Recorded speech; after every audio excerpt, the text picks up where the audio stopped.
Hello students, स्वागत है आपका हमारे स्टडी व्यू एजुकेशन चैनल में। यदि आपने हमारे स्टडी व्यू एजुकेशन चैनल को अभी तक सब्सक्राइब नहीं किया है तो प्लीज़ सब्सक्राइब कर लीजिए, वीडियो को लाइक और शेयर भी कर दीजिए, क्योंकि हम हमारे चैनल पर अभी राजस्थान हाई कोर्ट स्टेनोग्राफर 2023 की जो परीक्षाएं चल रही हैं, जो उसका स्किल हो रहा है, उससे रिलेटेड दोनों शिफ्ट की ही हम इंफॉर्मेशन देते हैं कि कौन से शिफ्ट में कौन से क्वेश्चन आए हैं, कौन सा मैटर आया है, लीगल आया है या अनलीगल आया है या मिक्स आया है। तो इन सभी जानकारियों की अपडेट के लिए हमारा चैनल है जो आप सब्सक्राइब कर लीजिए, ताकि हर समय आपके पास अपडेट पहुंचती रहे। तो आज की जो डिक्टेशन है वो 80 वर्ड पर मिनट की स्पीड से लिखेंगे।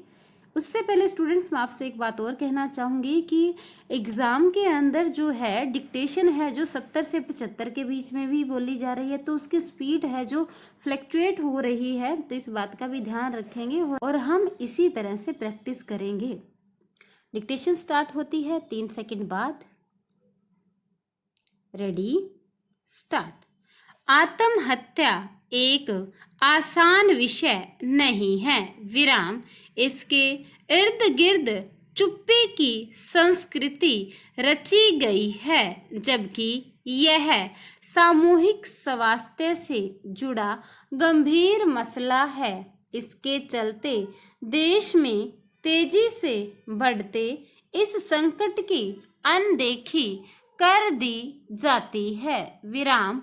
मेरा मत है कि भारत के लिए आत्महत्याओं की रोकथाम को अपनी प्राथमिकता बनाने का समय आ गया है, विराम। इतना ही जरूरी है उत्तम मानसिक स्वास्थ्य सेवाओं तक पहुंच की समस्या को सामने रखना। पैरा। वर्ष 2021 में राष्ट्रीय अपराध रिकॉर्डर्स ब्यूरो ने देश में आत्महत्याओं के 1,60,000 मामले दर्ज किए थे, विराम। पिछले एक दशक से इस तरह के मामलों में नियमित बढ़ोतरी हो रही है, विराम। जब भी कोई व्यक्ति आत्महत्या से अपने जीवन का अंत करता है तो उससे जुड़े कम से कम 60 मित्रों, प्रियजनों पर इसका असर पड़ता है, और इनमें से 20 से अधिक ऐसे होते हैं जो खुद आत्महत्या का प्रयास करते हैं, विराम। इससे भी चिंताजनक यह है कि वास्तविक संख्या इससे कहीं अधिक हो सकती है, क्योंकि बहुत सारे ऐसे मामलों की तो रिपोर्ट तक नहीं की जाती, विराम।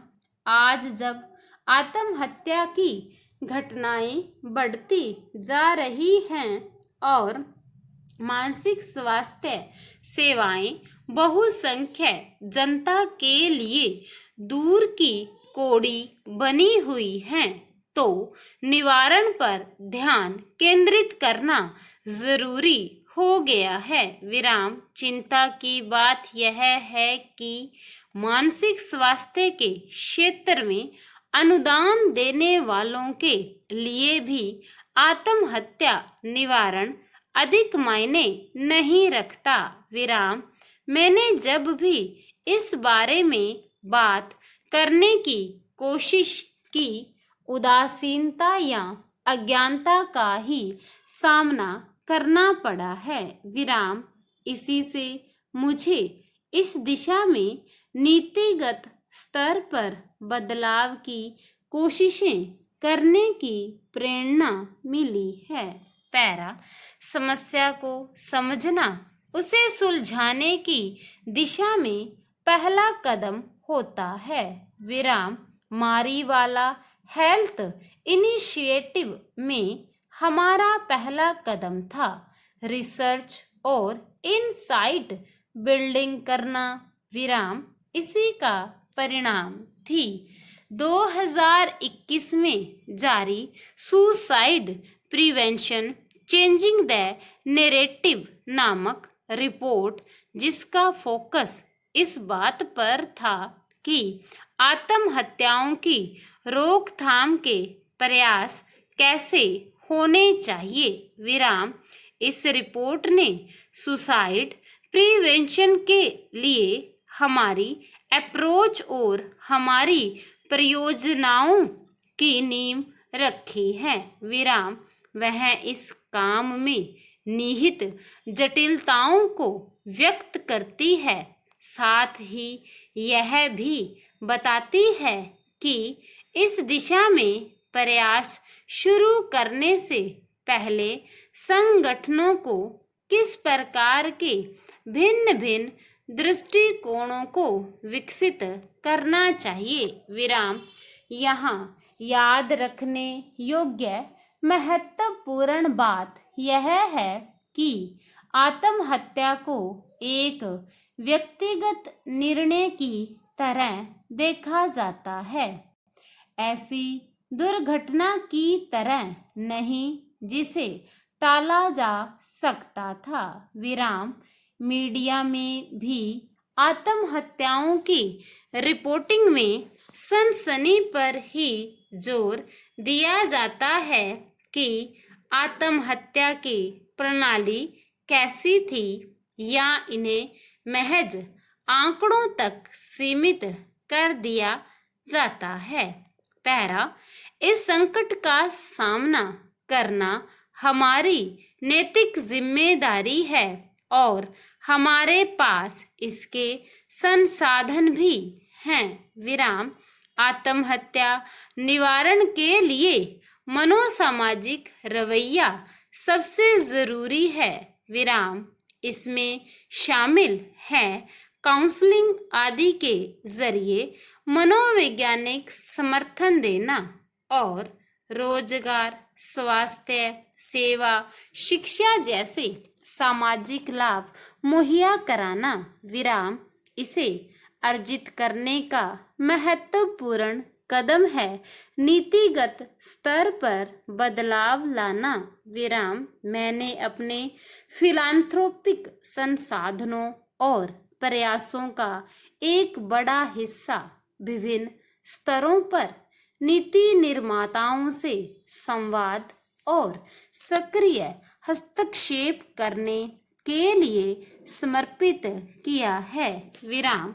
2021 में MHI ने एक एडवोकेसी किट लॉन्च करते हुए विभिन्न पार्टियों के संसद सदस्यों के साथ एक गोलमेल वार्ता की थी और उनसे अनुरोध किया था कि स्वास्थ्य मंत्रालय के जरिए एक राष्ट्रीय आत्महत्या निवारण नीति बनाने पर जोर दें विराम।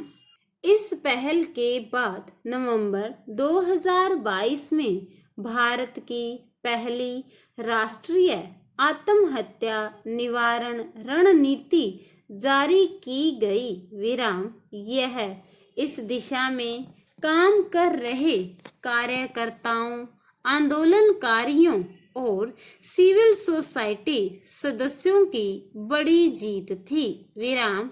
MHI के प्रयासों के परिणति G20 में सबमिट किए गए C20 पॉलिसी पैक में इन दोनों बिंदुओं के समावेश के साथ हुई है। स्टॉप।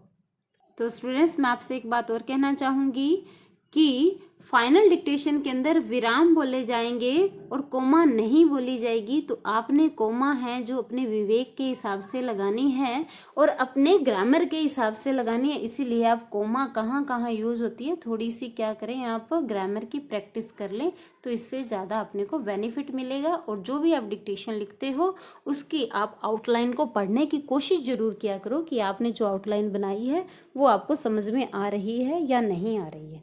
Thank you.